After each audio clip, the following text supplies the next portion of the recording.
This last few weeks, we've been in a series called Unlimited. We've been talking about unlimited vision, this vision that God has given Abraham. It's all through the life of Abraham that we've been talking, this vision that he's given him for the future. We talked about unlimited decisions. We talked about Abraham struggling with faith and doubt and that whole walk about him having a son.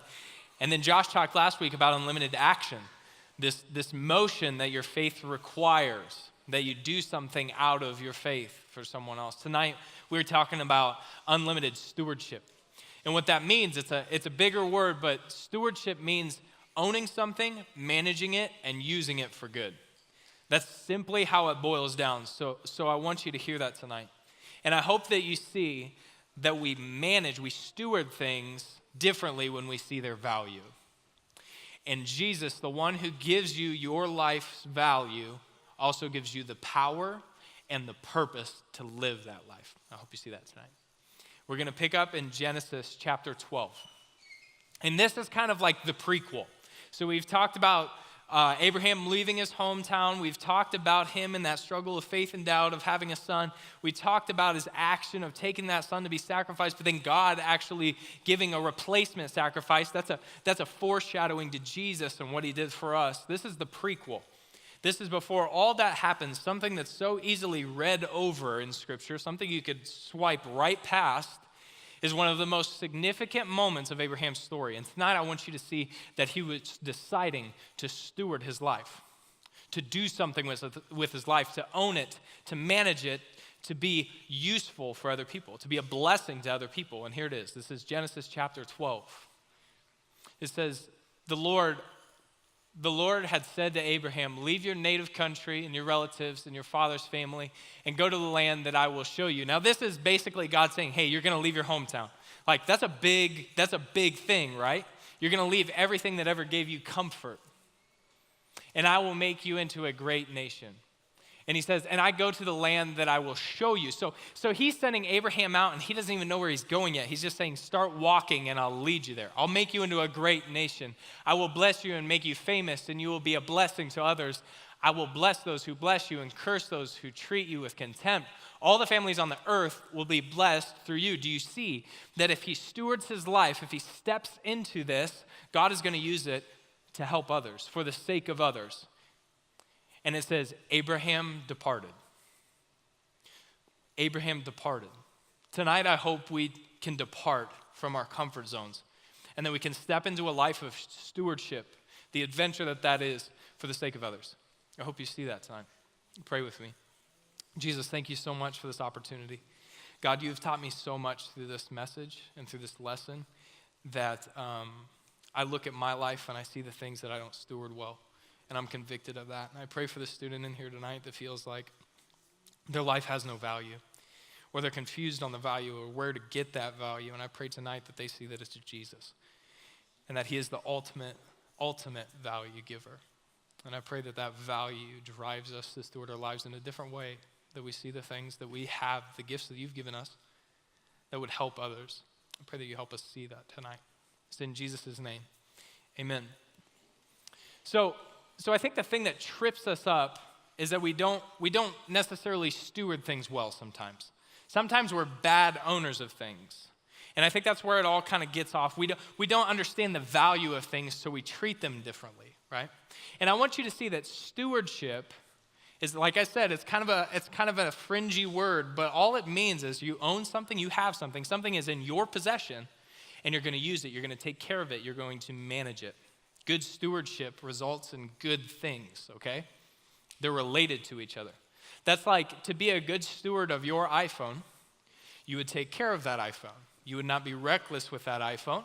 You would hold that iPhone carefully when you carried it. You would use it for its purpose, and then you would one day let it go into the recycle bin of life, right? That's good stewardship of your iPhone. Good stewardship of your money, that part-time job you have after school, whatever. It's not just for soda and tacos. It's not just for that. It's for that, but it's not just for tacos, right? It's this idea of I'm going to steward my money, and it's going to be for something. I'm going to save for my future. I'm going to bless some people around me. I'm going to buy someone's lunch. I'm going to add value to my friends' lives. That's good stewardship of your money. Good stewardship of your relationships, your friendships look like this. It's not just a self-centered thing. It's not always just about you. You're not just demanding the attention all the time, but that you're actually looking to other people, and being a good steward of that relationship has you going, hey, how can I make their lives better? Hey, I realize I'm being a distraction at Element. Maybe I could be a good steward and let my friends who are sitting with me actually pay attention. That would be a good steward of your relationships. That would be stewarding friendships well. But in other cases, there are a lot of situations in life where we're just bad stewards of our stuff. We just treat our stuff poorly. I thought of this example back when I was in high school. That's when cell phones became a thing. It kind of dates me a little bit. But I had to work all summer, save up my money, and buy that phone. It was just a little flip phone, And I got to high school, and I saw my friends racing their phones across the floor. You ever seen your friend do something stupid with their phone? Yeah, so I could not believe it. They were taking their phones, and they were just going and just racing them across the floor to see who could hit the wall first. And I thought this thing, and for the people, my friends in the crowd tonight, who have saved up and paid for something themselves, you know exactly what I'm talking about. You see someone do something like that, and you go, they didn't pay for that. There's no way they saved up and paid for that thing, or they would not treat it that way. See, it's because they don't understand the value.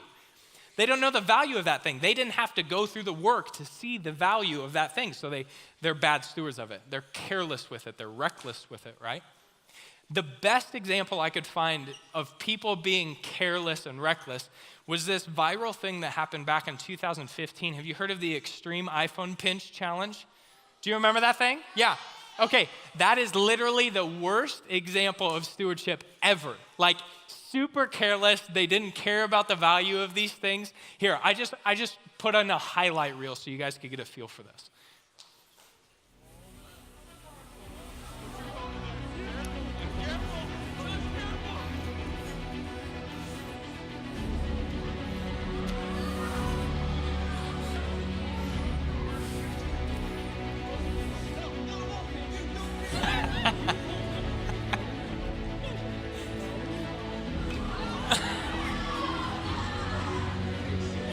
Hey, Lincoln, Nebraska, shout out. That's the Capitol building. Nice.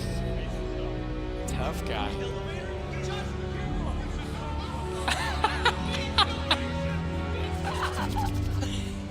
Hey, here's an example of a terrible friend. Ready? Boom. Yeah.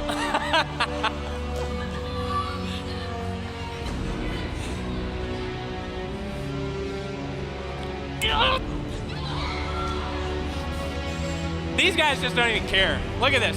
So careless with this that he just decides, I'm the little brother, I'm just gonna drop mine too. They go, hey, I got a bonus round. Fifth story, he's just hanging out, dug in, here we go. Oh, phone goes out the window. And who has a friend like this? Here's your second bonus round. Just taking some sweet video from the airplane. Oop, a little too much wind. Okay, so now we're falling to the earth. Watch this as the frame rate lines up with the amount of rotations, and you hit terminal velocity, and all of a sudden the world becomes 360 view. Okay, wait for it. It's coming in. Here it comes. Okay, we're kind of seeing the lapse of it. And there we go. You can see this 360 of the world that it's falling to. Okay, it looks like we're coming in on some land, a farm. Here we go. Thud. And it landed in a pig.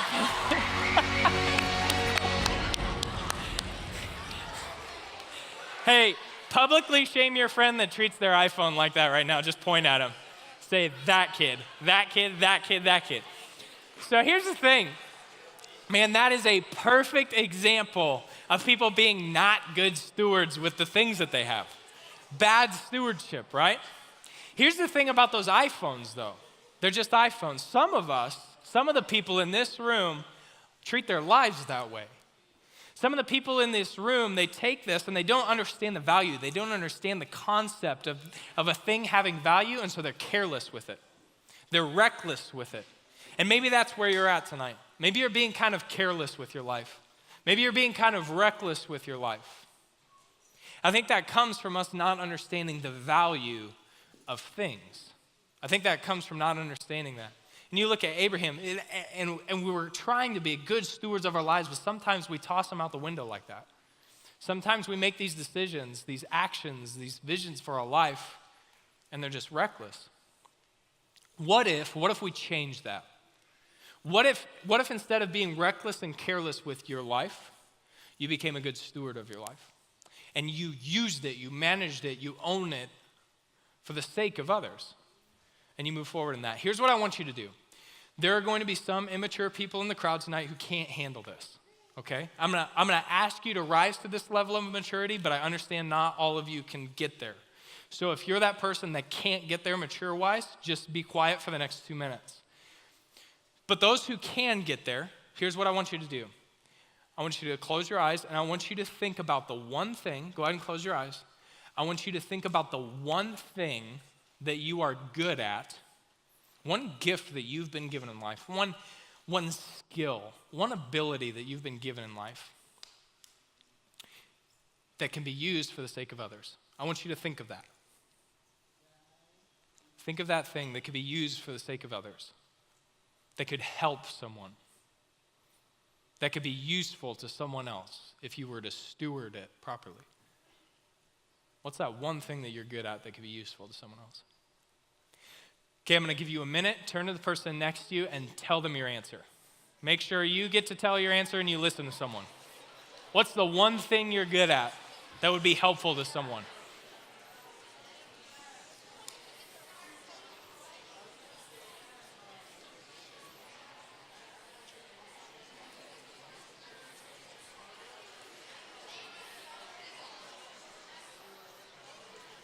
All right, 30 seconds left, so switch. What was the other person's thing? Maybe you were a good visitor. What's something you're good at that would be helpful to someone else?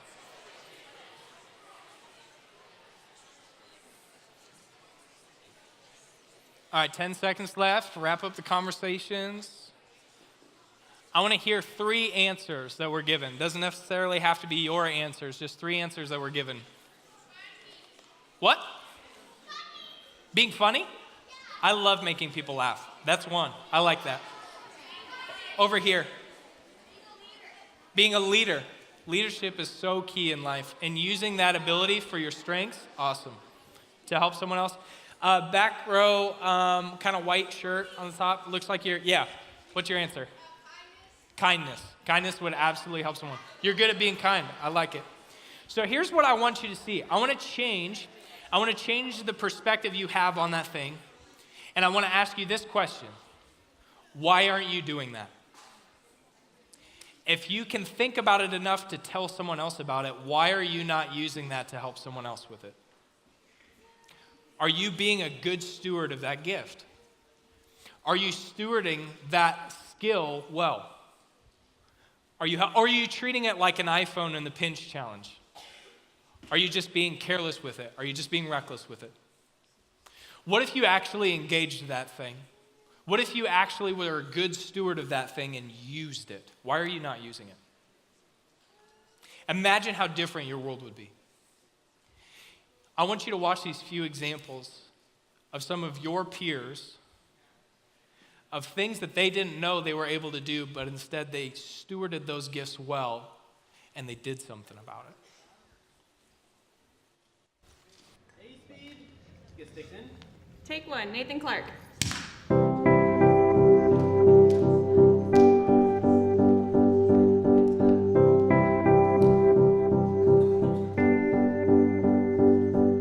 I grew up in the church. I didn't really think much of it because I was young. When I came to North Carolina, that was when I kind of started growing up and maturing more.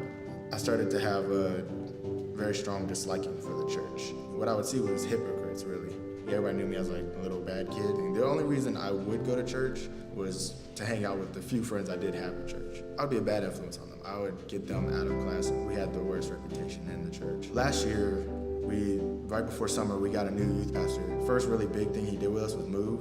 I didn't really go for all the church stuff. I would just it was kind of like a little vacation. When I went, he saw I had a negative influence on the group. And so he challenged me to be a positive influence. He really challenged me to become a leader. The last night of Move was a really moving night.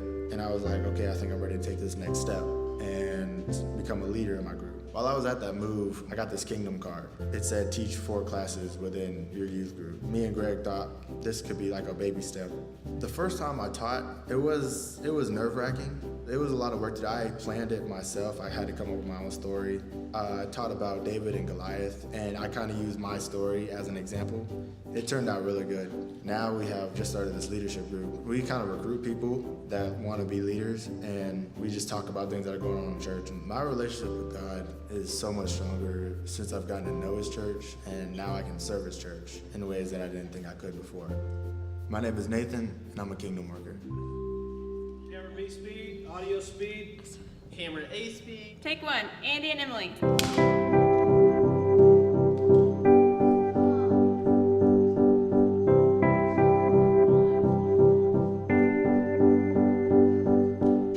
Last year at Move, we were overwhelmed by God's call to do kingdom work. We were sitting in our dorm room and we had just watched this Kingdom Worker video of a girl named Emily.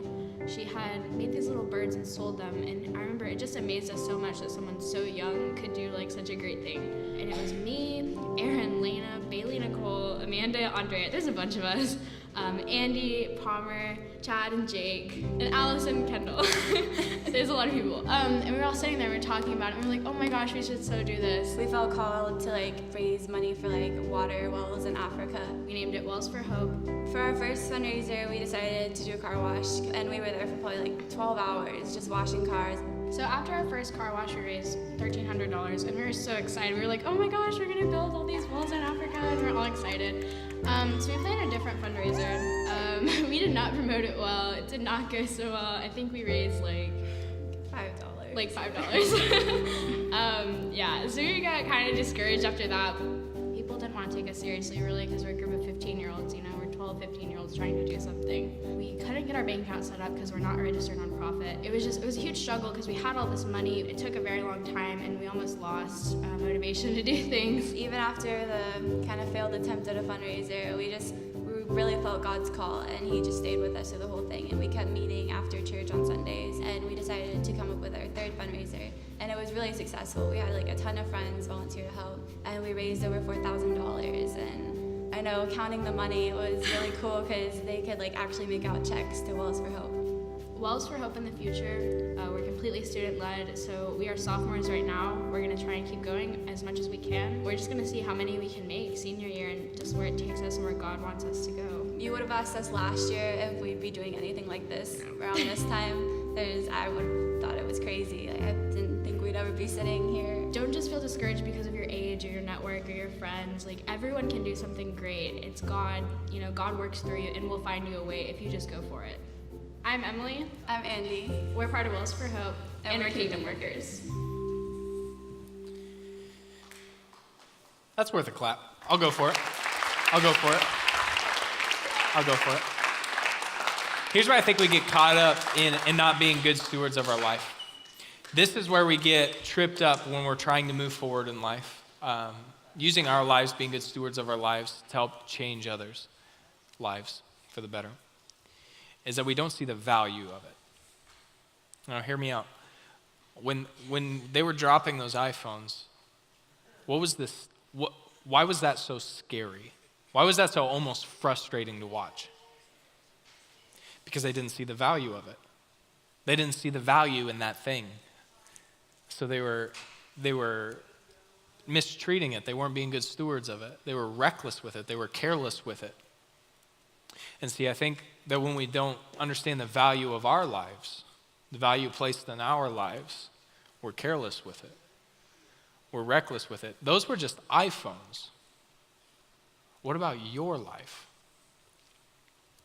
I want you to think for a second, what is the value of your life? And where do you get it from? Where do you get the value of your life from? I guarantee there's some people in this room tonight that feel like they don't have value. I also know that there's people in this life that know where their value comes from, but they're being careless with it. They're being reckless with it. I also know there's some people in this room that are dying to feel value. And here's where your value comes from. It is through the power and love of Jesus Christ. Because here's the thing. You were so valuable to God that he was willing to become human, which is such a step down from where he is. To come and to serve you, to look at you and say, you are so valuable to me. I love you so much that I will willingly get ripped to shreds and crucified and rise from the dead just to show you, just to save you and show you how much value your life has. Our lives collectively and your life, and your life, and your life, all the lives in here, how valuable it is. Can you think of anything else in creation that was so valuable that God died for it? Nothing is more valuable than your life. My life. Think about that for a second. And once you start to understand where your value comes from, you hold your life a little differently. Once you see the value that your life holds, you aren't so reckless with it. You aren't so careless with it. But rather, you could be a good steward with that, and you could actually help people. Remember 2 weeks ago, we talked about that verse where Jesus is saying, hey, come to me, all who are weary and heavy burdened and heavy laden. I'll give you rest. I'll take that burden off you. I'll switch you. Jesus is saying, I'll trade you those burdens. I'll give you value. I'll give you an infinite value. And I will take those burdens and I will give you one light burden, and that is that you trust me. And that is that you follow me. And that is that you find your life in my life. And that we move forward together like that. Remember that switch. I want you to see where your value comes from. Because once you see where your value comes from, it changes the way you live. And whether you believe in this whole Jesus thing or not tonight, that doesn't change your value. Whether you're sure of this whole Jesus thing or not tonight, that doesn't change your value. Because God, regardless of what you think of him, died to give you that value. Do you see that?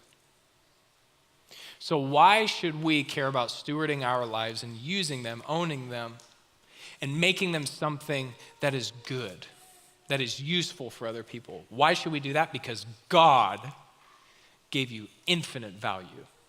How are you going to use it? How are you going to own it? How are you going to steward it? What kind of vision do you have for that value? What kind of decisions are you going to make with that value? What kind of action is that going to lead you to? Your natural second question should be, okay, so how do I do that?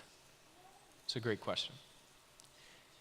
And Jesus is teaching in this chapter in John, and Jesus teaches in metaphor so our puny human brains could understand it somewhat. And I want you to follow this metaphor of Jesus being a vine, where all the life comes from, where all the value comes from, and that we are the branches, the receivers of that value. And as branches, we bear fruit, which is the productivity of our life, the product of our life. Because what does fruit do? It nourishes people. It helps people. It feeds people. It's sweet. It's refreshing. That's what our lives should look like. Here's John chapter 15. I am the true vine, and my Father is the gardener. Here we go into this metaphor. Keep your eyes open to what Jesus is saying here. He cuts off every branch in me that bears no fruit, while every branch that does bear fruit, he prunes. See, a lot of us get caught up in thinking God punishes us nowadays. He punished Jesus for every punishment that you deserve. That's what the cross was. He prunes. He does not bring bad into your life. God loves you. But in order for you to bear even more fruit, sometimes you have to go through a pruning process. You understand? So that it will be even more fruitful. You are already clean because of the word I have spoken to you. Remember that switch you made, that trade you made. He said, I'm going to give you value, but I'm going to trade you, and you're going to receive this burden of trusting me. It's light and it's easy, but you got to trust me. Remain in me as I also remain in you. No branch can bear fruit by itself. If you think you can steward your life apart from Jesus, you are going to feel how difficult that is. If you are like me, you've tried, and it's very frustrating. And the kindness that you give almost seems pointless apart from Jesus. Neither can you bear fruit unless you remain in me. See, I am the vine and you are the branches. This is Jesus saying the same thing again. Do you think that's important? Nod your head if you think yes. I'm the vine, you're the branches, and if you remain in me, I am in you, you will bear much fruit. Fruit that helps people, that nourishes people, that is good. Apart from me, you can do nothing. And if you do not remain in me, you are like a branch that is thrown away and withers. Such branches are picked up and thrown into the fire and burned. See, Jesus did not die for you. Jesus did not sacrifice himself, lay low, get torn to shreds to take the punishment that you deserve just so you could be on the other side of that freedom and wither and die. How many of you are living your life like you're withering and you're dying? That is not what your freedom is for. You've got to steward that freedom. Because if you remain in me and my words remain in you, ask whatever you wish and it'll be done for you. This is to my Father's glory that you will bear much fruit. Your life will be productive. People's lives would be better if you were around. Showing yourselves to be my disciples. Remember when we were talking about action. There's evidence of you actually believing what you say you believe.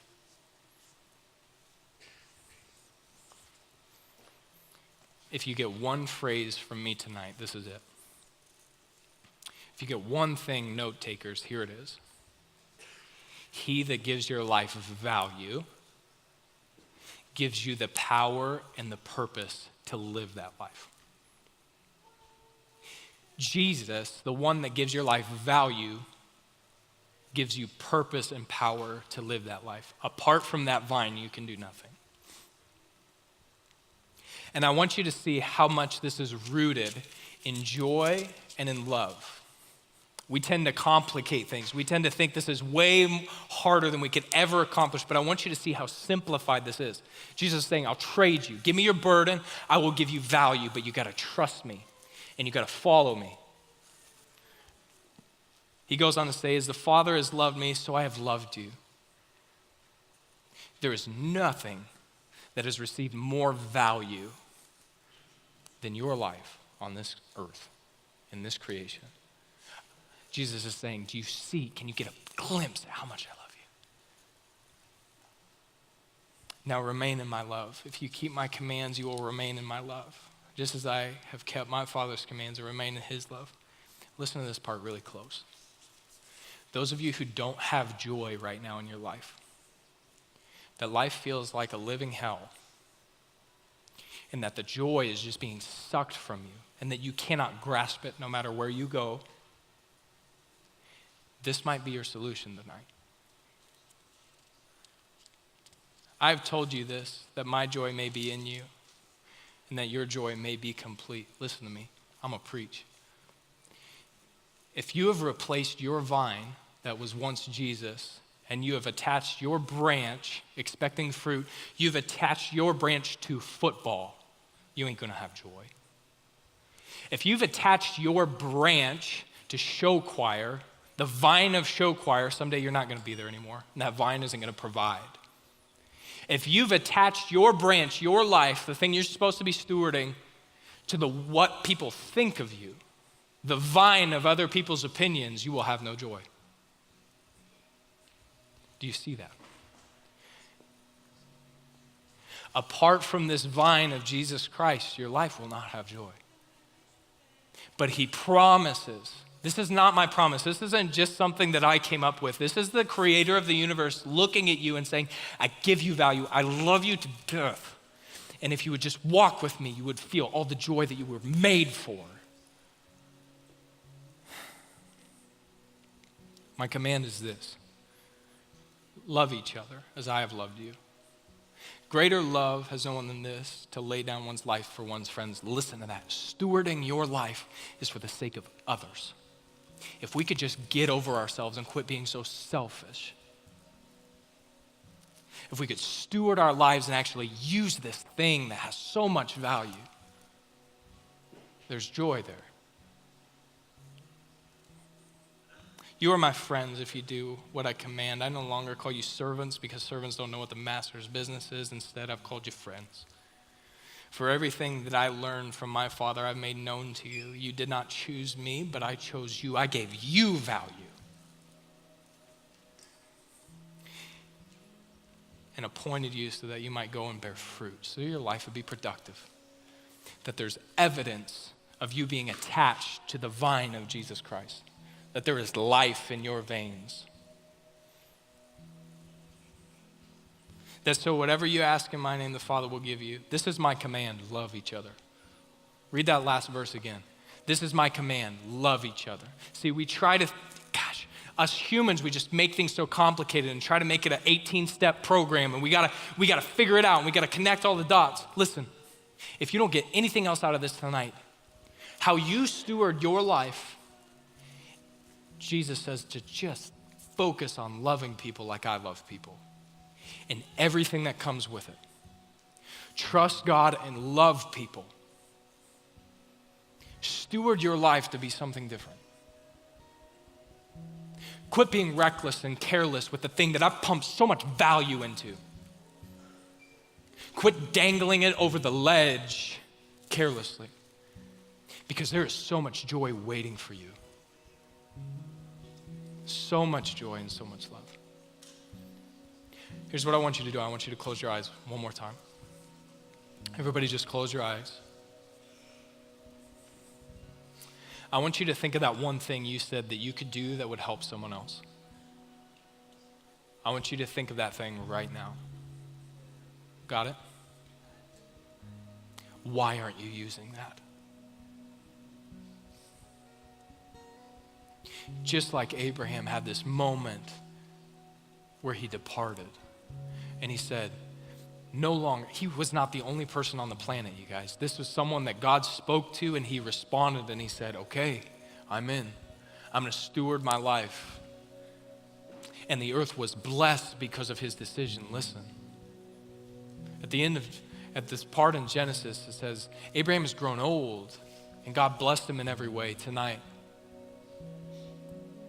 through being saved in your faith in Jesus Christ, you are blessed in every way. There is nothing on this earth that you need more than forgiveness for the junk that's been in your life, for the sin that's held you back, for the punishment that you deserve. There's nothing you need more than freedom from that. Not health, not popularity, not fame, not money. There is nothing you need more. And it's free for you to grab. And it's alive and well. I want you to think of that one thing you said you could do for someone else. You got it? You have got to do something with that within the next week. Get over ourselves, get over yourself, and use that thing for someone else. And that is the first step you will take in stewarding your life. Say, here's my heart, God, it's yours. Here's my life. Do with it what you want. I'm connected to the vine that gives me life, and I have joy, and I have peace. I want you to think about that one thing.